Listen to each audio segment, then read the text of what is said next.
Guys, it has been a year. 1 year specifically, working on We the Voters full time, and I am so excited. Goodness. Okay, so as you figured, today is kind of a year recap. I cannot believe it has been one full year since I set out on the road and headed toward my first stop, which was Lansing, Michigan. Since being on the road, I've made it through 26 states. I have also been off the road for 4 months due to COVID-19, and I have experienced quite possibly every high and low imaginable over the past year.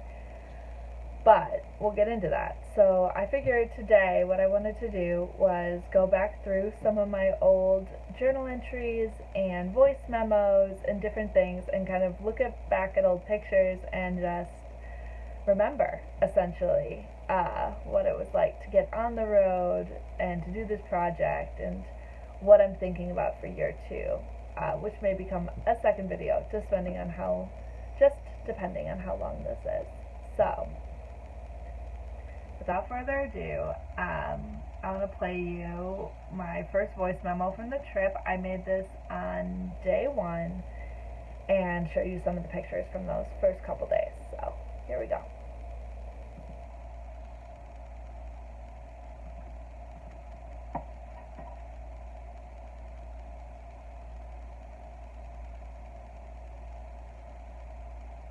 It would help if it played. You guys know me. I'm not really good at being on camera. Should not be a surprise. Hello. Alright. It is day 1 of We the Voters. I am laying in a basement in Lansing, Michigan on an air mattress. I am exhausted. I drove 6 hours today, including an hour and a half in Chicago rush hour traffic. But I'm here. I'm exhausted, but I'm excited. And I just read a letter I wrote to myself like 6 months ago to read on day 1 of this trip. And it made it so real that this is happening and I'm really doing this. So I don't really know what these voice memos are going to become, but I wanted to document the moment because this is happening and this is my life, and I am so grateful. Oh my gosh, you guys. I remember making that voice memo actually. I was on a basement, like air mattress in this like really damp room in Lansing, Michigan, and I remember the first night, that night, I was awakened. I woke up basically in the middle of the night because the cat of the couple I was staying with was licking my face, and I was so disoriented I couldn't figure out what was touching me and like where I was and what I was doing. I remember just like putting the blanket over my face and just being like, no, stop. Wow, I haven't thought about that in so long. Starting this project was really intimidating, and it was scary because I honestly had no real clue on how I was going to do the project in the first place, like what it would look like and what it would really take to make the project happen. So when I got to Lansing, my very, very first day of interviewing, which would have been the morning after I made this voice memo, I remember I was holding my recorder in my hands, and I have it still, I think. All my camera equipment.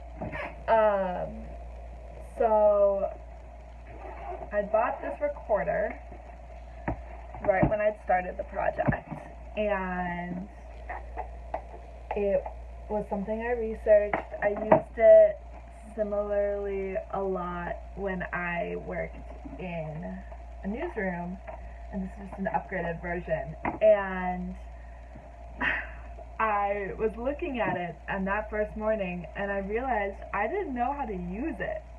Like, I didn't remember, and I couldn't even remember, like, basically how to do all of these skills that I just, like, intrinsically believed I could do. So I was sitting in the coffee shop, like, reading the manual, doing these test, like, memos, trying to make it all work. And then I finally bolstered enough courage to go and do my first interview. So I walked into this community center and, like, pitched the project to these 3 women sitting at the front desk. And they were all looking at me like I was so strange. And I'll drop their pictures here because they were so kind to me, and they definitely let me sit down and interview them. And the interviewing was like riding a bike. It, like, felt like I'd been doing it non-stop for years, and I really got into the groove of asking questions and active listening and figuring out kind of what I was trying to learn. But the technology, I bought this super large SD card, and it didn't work with the recorder. It was too big, and I didn't know that until I was literally sitting across from this woman, and I was like, oh my god, I don't know what to do. Like, I can't record it. So luckily I was thinking on my feet, and I just said, oh, I'm going to just do a backup on my phone. And I did these 2 interviews that were like 30 minutes long each, and I had no clue whether or not they were actually being recorded. Clearly they were, because you can listen to them now, but I remember just being like, oh no, like, everything that I thought I had planned so carefully is already not going to plan, which is kind of a illustration for how this project has gone. So I basically, this project has been more challenging than I've ever anticipated it could be, but it has also been more rewarding. I have learned so much in the past year, and I have grown so much, and I feel like I've really gotten to know the United States in a way that really would not have been possible if I had just stayed in an office. So for that I'm grateful, but looking back now, it's just so funny to see those small missteps along the way that now feel super second nature. Like, a couple weeks ago, I was conducting a series of interviews and ride-alongs with a local police department, and listening back to that audio, I feel more confident. You can hear it in my voice, and I'm more willing to push back on people, and I'm more willing to, like, dig beneath their first answer to get to really how they truly feel. And I think when I started, I was so afraid of being rude, and I was so afraid of being seen as biased or seen as new, essentially, as green.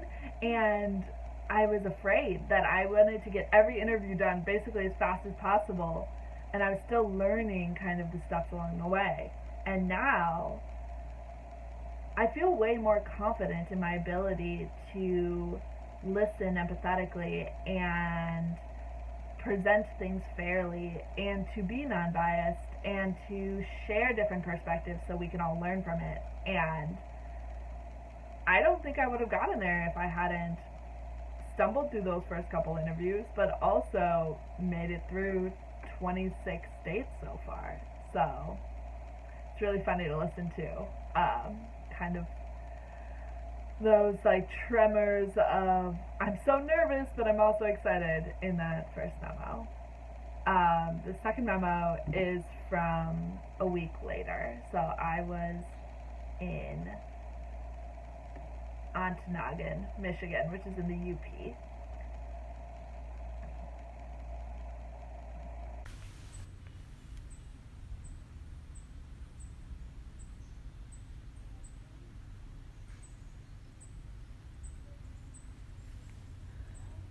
Do you hear that sound? It is 3:45 p.m. on a Thursday afternoon, and I am currently laying in my tent in the Ontonagon Township Park. It is this surprisingly really beautiful campground right on the shore of Lake Superior in the northern part of the Upper Peninsula, the UP of Michigan. That sound you hear now is a car driving by, because we're off a main road, which normally I wouldn't choose if I was picking my campsite, but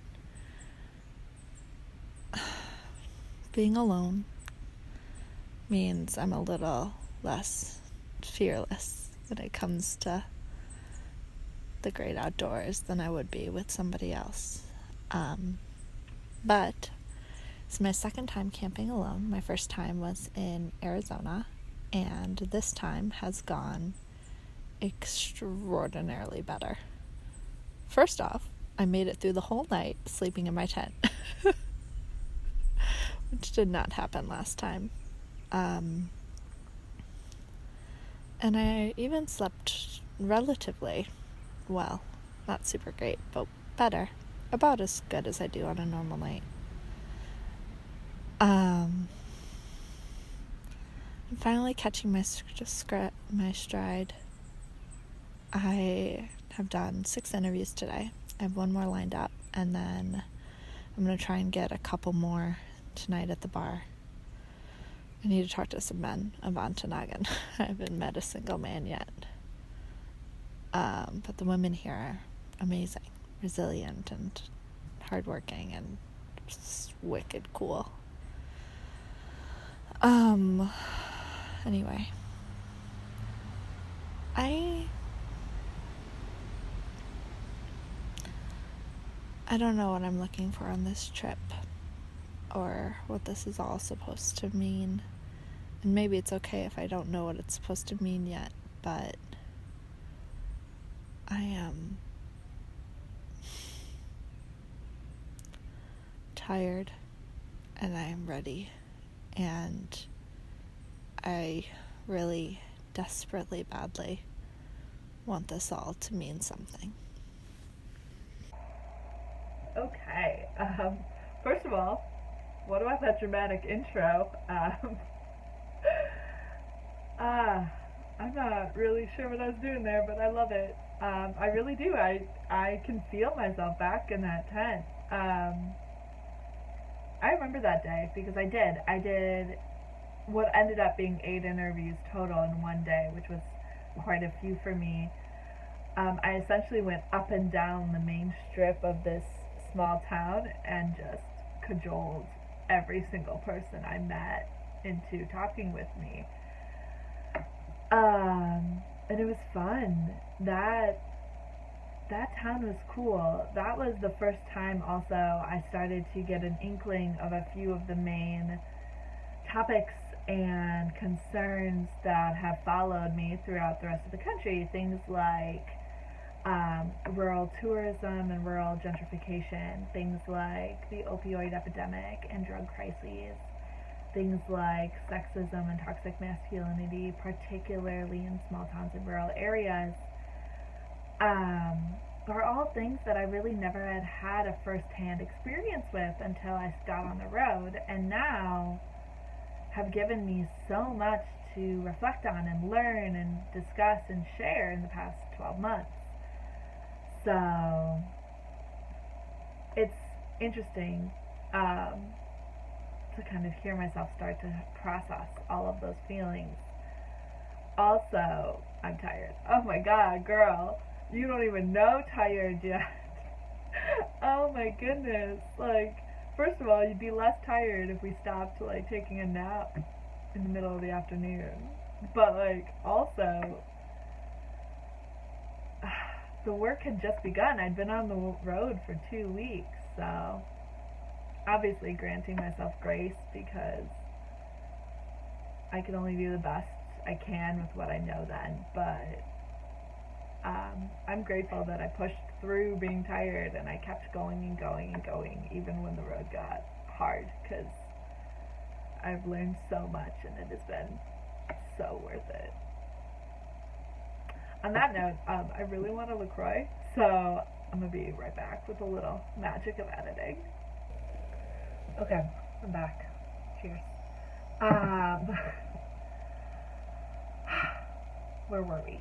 I want to play back now and listen a little further in time to September. So this next audio clip that I'm going to listen to is from September 15th, which, if I'm remembering correctly, is roughly after my tent was broken into and vandalized in Kentucky, which happened over Labor Day weekend. But before I'd really developed the system I have now for car camping. And I'm kind of curious to hear it because it's like 3 minutes long, so I'm just going to listen to part of it. But we will see.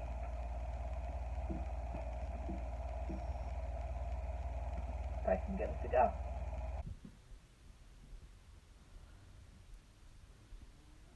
What we're listening to are voices of the people who decided to camp right next to me in this campground. And in the last 2 hours, as I slept, one car decided to pull in right next to me, approximately maybe 6 feet away, definitely in my campground. And the other car has a trailer that is partially blocking me from getting out. You can hear them all. It is close to midnight on Sunday, September 15th, Monday, September 16th. Anyway, this is awful. This is super, super awful. Very similar to sleeping, I don't know, a dorm room freshman year or something. But worse, because I feel like actively trapped and unsafe and really unable to do literally anything about it. So I'm here laying, reminding myself that I am perfectly fine. I am perfectly safe. I will be okay. But for whatever reason, if I'm not, I don't know, figure it out then. Man, this is gonna be hard to sleep again. To think I almost got a hotel. Okay. God. Oh. I remember that day. I do. Okay, so I was camping in a free campground in West Virginia, and it was close to this river that was big for whitewater rafting, and I'd picked out a campsite, and there were probably about, at that point, a dozen or so campsites taken, and there were still plenty of open spaces. And I remember, because I'm a morning person, so I go to bed pretty early. Like, I'm usually, like, ready for bed at 10 at the latest. So I remember being in bed at like 9 or something, watching a little, like a movie on my phone that I downloaded, and heard this noise, and I thought it was weird, so I'm like popping my head up, and there'd these people like going in next to me, which I was a little bratty, to be honest. I felt it was really annoying because there were so many spots that there was no reason to be in the campsite next to me. Like, there were plenty of places to space out.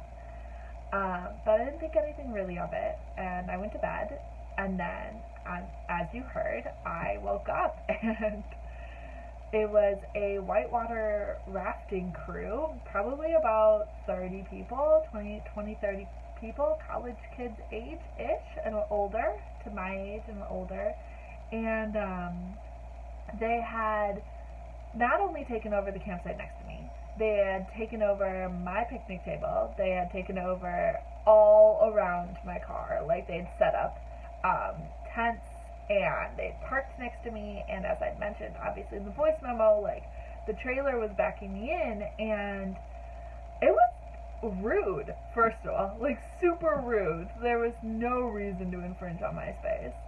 But also, it was really scary. I remember, because I was already on edge after everything that happened with my tent, and then this, and I just was genuinely like, do I leave? Like, do I just go and get a hotel? Like, do I just go somewhere else? What do I do? Because down there, like, the phone service wasn't good or anything, so you just never knew. And I got out of my car finally, probably a little after I'd made this voice memo, and I, like, walked up, and my, like, legs were tremoring, and I was like, hi, like, excuse me, like, is there, like, someone, like, who's in charge? Like, just like that, like, really, like, mousy and kind of afraid. And finally was like, hey, like, this is my campsite, and you kind of, like, you're on it, and you're blocking me in. Like, would there be a way? And this guy, like, completely blew me off and was, like, basically, like, it's not blocking you, and you'll be fine, and, like, get over it, essentially. And I was so mad, but also so scared to stand up for myself that I just was like, oh yeah, I'm sure it'll be okay, like, fine, thank you, and, like, went back to my car and, like, laid underneath my blanket in, like, terror until I fell asleep. And then in the morning was like, how do I get out of this? And I did. Like, I managed to maneuver my way out at, like, 6 in the morning, because I, like, barely slept all night, and the second that there was light, I, like, got out of there. But, like, I was so afraid to say no, like, this is not okay. And all I can think about is a couple weeks ago, I was camping in Florida. We were doing this socially distanced camping in this small campground on the Gulf of Mexico, and it was a Friday night, and literally at like 2 or 3 in the morning, there was all of this commotion, and this guy was just like yelling, and this flashlight was shining into my tent, and like all of this stuff, and I was laying there, and I was like, what is going on? And my boyfriend's looking at me, and I was just like, no, I'm gonna talk to them, like, this is not okay. And I marched over there, and I was like, excuse me, gentlemen, and just, like, read them, essentially, the riot act. I was like, this is not okay, it's not acceptable, there are families here, there are people sleeping, like, you cannot be behaving like this. And I just, like, my legs just, like, were, I was just, like, firmly planted, and I, like, got back into my tent, and, like, was shaking like crazy, but I was laying there, and I was thinking about this day, and I was going, wow, like, how far have I come that I'm able to stand up for myself in this way, that in a way that I wouldn't have been able to, like, clearly was not able to months earlier, which is just cool to see. It's, like, really interesting to, like, hear that, like, how scared I was, and then to, like, know how much I've grown because of these experiences in the past year. So I'm really glad I decided to listen back to these. This has been super fun. Okay, so the fall took me through a load of states. Essentially, I worked my way from Michigan and Wisconsin through Indiana and then east. So up through Ohio, West Virginia, all the way up through Maine, and then down the coast, essentially through Georgia, where I ended. And right before I finished for 2019, I stayed in South Carolina with a guy named James, and this is a voice memo that I made right when I was leaving that experience, essentially. Those couple days I spent with him outside of Charleston. James admires my ability to go deep and knows I have no problem with that and thinks I'm going to have a beautiful life, period. I think that's worth remembering so I can write about it later. Okay, thanks.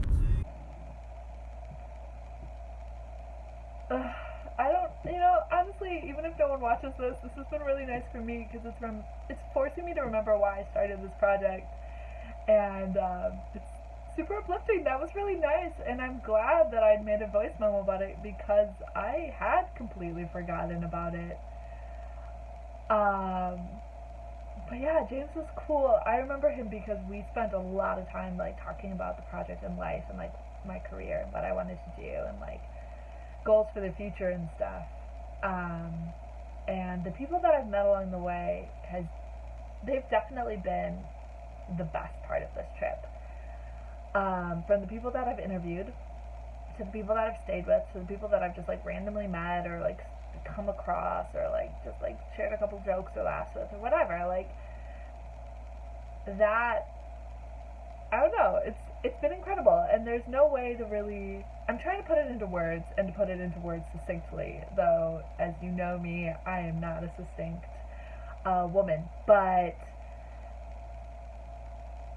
I don't think setting out a year ago today I would have ever imagined that I would have like stayed overnight with a state trooper in West Virginia who was like, the campground you're staying in is very unsafe. It's like not in a great area. Can you please come and stay in the guest room? Like my wife won't mind. To a like lobsterman that I met randomly at a brewery in Maine and then ended up on his boat that Monday, like just like asking him all about like what he does and how Portland has changed and like kind of trying to get answers to all of these issues that we broadly paint with statistics, to kind of get the personal side of things, to it's hard to even like put them into words because there are so many people, and like put the pictures right here to be honest, because like I'm so lucky. I'm so lucky to be able to do this, and I'm just feeling really grateful today, and also really excited about year 2 because, to be honest, I've been feeling super lost in everything with COVID-19, being off the road for 4 months. First of all, you never could have planned for that. None of us could have planned for that. And then I didn't even know how to take this project because I planned it as one big road trip, and when you can't travel, when you can't do it, because things aren't open and you're not able to do the interviews the way I've been doing them, like, how can I make this project work in the near future? And that has been something I've been grappling with for so long, and it's been very challenging and very disheartening, and made me feel very defeatist, to be honest. Like, I couldn't make a decision. I was completely paralyzed because it felt like anything I did wasn't going to be true to the project, or I wasn't going to be able to accomplish what I wanted to accomplish. But now, listening to these voice memos, A, I remember why I did this in the first place, like, why I got out on the road, and then B, I just feel galvanized. Like, I feel like I need to do it. Like, I feel ready, and I'm excited, and I can't wait. This has been awesome. Okay. Let's see if we got any more. Otherwise, we got some journals, we got some interviews, we got some plans for year 2. Super stoked. There's one more clip I want to show for you, or share with you, but I have to put in a warning for language, because the language is appalling, and I'm going to try and bleep it out, but like, sorry, it's not great. But this one was taken in March, so this was after everything that happened over January, and after that month of grappling with like what I was doing and like what I really believed about America and like kind of healing, I got back on the road in February, and I started going down Route 66. And going down Route 66 was a choice because I wanted to connect with the heartbeat of America. That's why I started this project. I believe that most people are good, that we're more alike than different, and overall, that has proven itself to be true, even with the struggles that I've had along the way. And going down Route 66 was basically trying to prove that to myself, to prove that I hadn't spent a year to find something out that like was patently false. So I started in Illinois, in Chicago, and started roading my way down. And when I got out west, and the sky opened up, and it was nothing but desert and mountains as far as the eye could see, it was like something clicked. And it was like, this is why you're doing this. Like, this place is not perfect. America is not a perfect country by any means. But I believe that its people at their core are good, and they want to be good. And in doing this project, I'm hoping that I'm helping you see people and see your neighbors a little differently, so you are able to give them the same empathy that you share with your friends and family, that you're able to see something from a different perspective and not immediately push it away, but like say, let's talk about this, like let's see where this goes. So this is from March, so this would have been when I was in New Mexico, so I would have just gotten off of the plains of Texas. Wow, this is amazing. This is the shit I've dreamt about. Oh my god.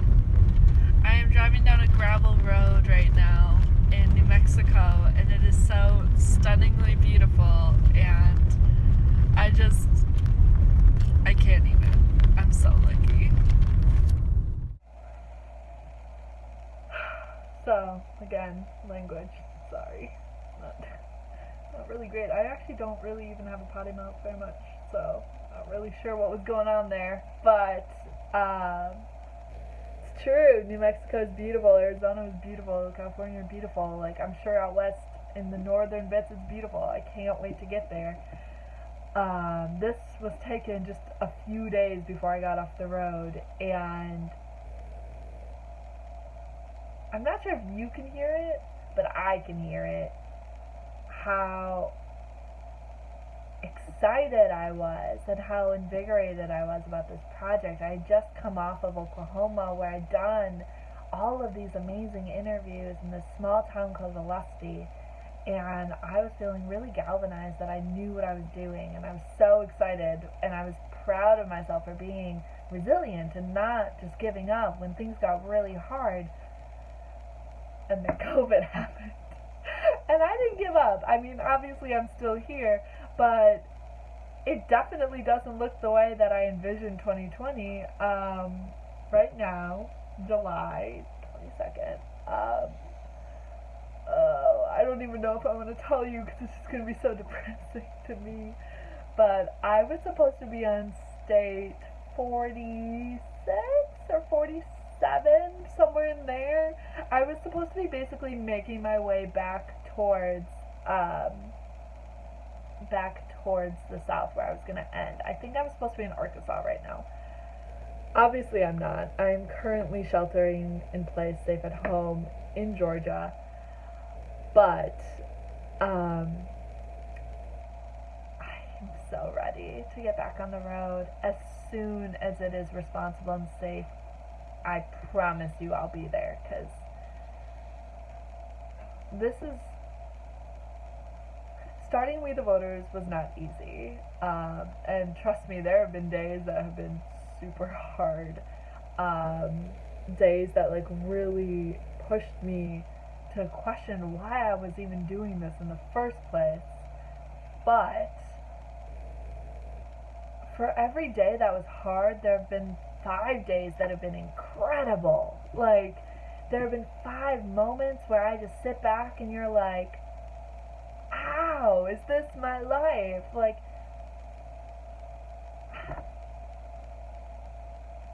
I'm just feeling really proud of myself, to be honest. And I'm feeling super grateful for you. you're watching this, you're listening to this, you're reading my blog posts, you're liking things on social media, you're reading my newsletter when it comes kind of haphazardly. You're offering feedback about the upcoming podcast. You're donating, which blows my mind, and I think honestly we need to take a second right here to say thank you to all of my donors. It's incredible. I'm so lucky to have people who not only believe in the work that I'm doing and believe in me, but believe in me so much that they're willing to put their hard-earned dollars behind this project. And that is an honor that never escapes me and is constantly on my mind. And I know I say thank you and that I'm grateful, and like some people find that super annoying. I get the DMs, but like I am so grateful and blown away that I'm able to do what I do. So I think I've bored you enough, and looking back, I don't know if I'm gonna read too much from my journal, because I think we've really gotten there, but I want to talk about year 2. Yeah, let's do that actually. You know what? Yeah, we've gone down memory lane. Now let's look forward. So a recap of where we're at right now. I have currently completed 26 states. I have conducted a lot of interviews. I tried to count, but it's a lot. And I've also had a lot of informal conversations. I've had more than 100 official interviews, and then a lot of recorded conversations more casually.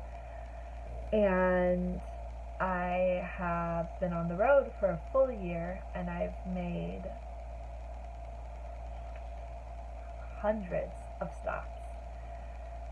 I have visited about half of the Midwest, all of the Northeast, and about half the South, and a little bit of the West.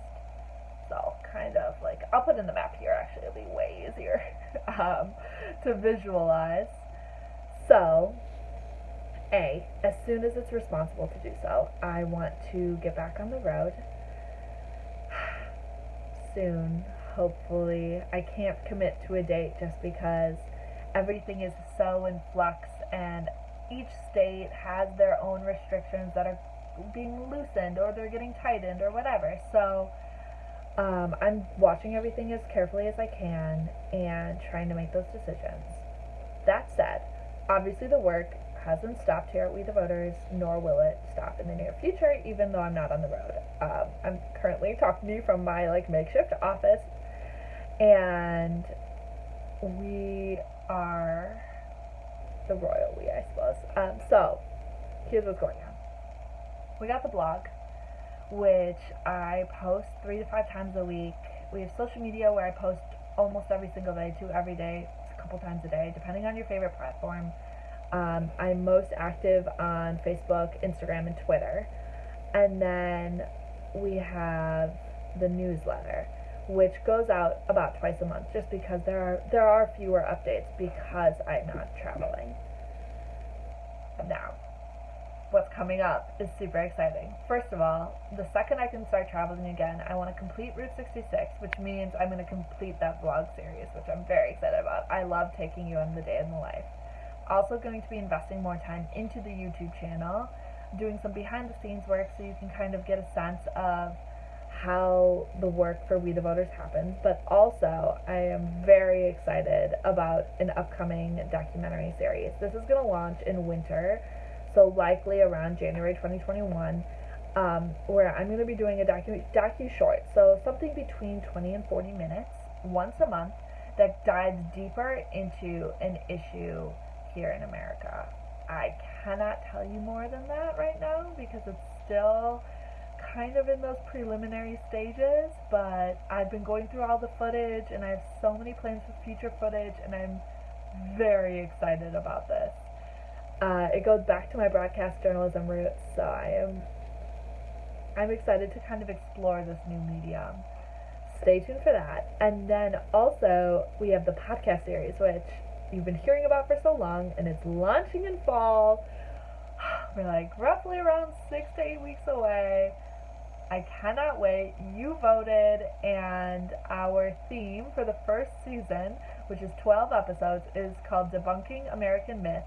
So I'm going in and talking about issues and myths that we have permeating American culture, giving you one side of the issue and the other side of the issue, what real Americans, and I hate that, but like, get what I'm trying to say here, like fellow citizens feel about that issue, so that you at home can make your own opinion. I love that series. I'm like secretly super happy you picked that, because it was probably my second favorite of all of the options, and I've stowed away the other options for future seasons. So that's going to be launching on all of the podcast platforms this fall. And then I'll be traveling, and long in the future, when this is all said and done, it'll be a book.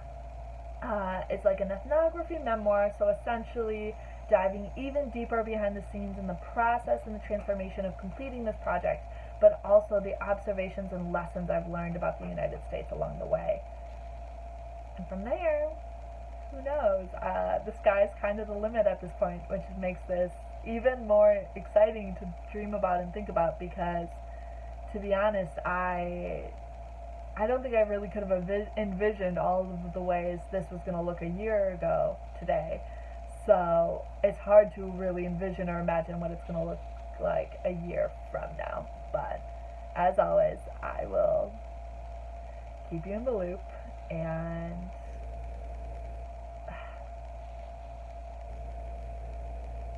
it's going to be amazing. So, onward.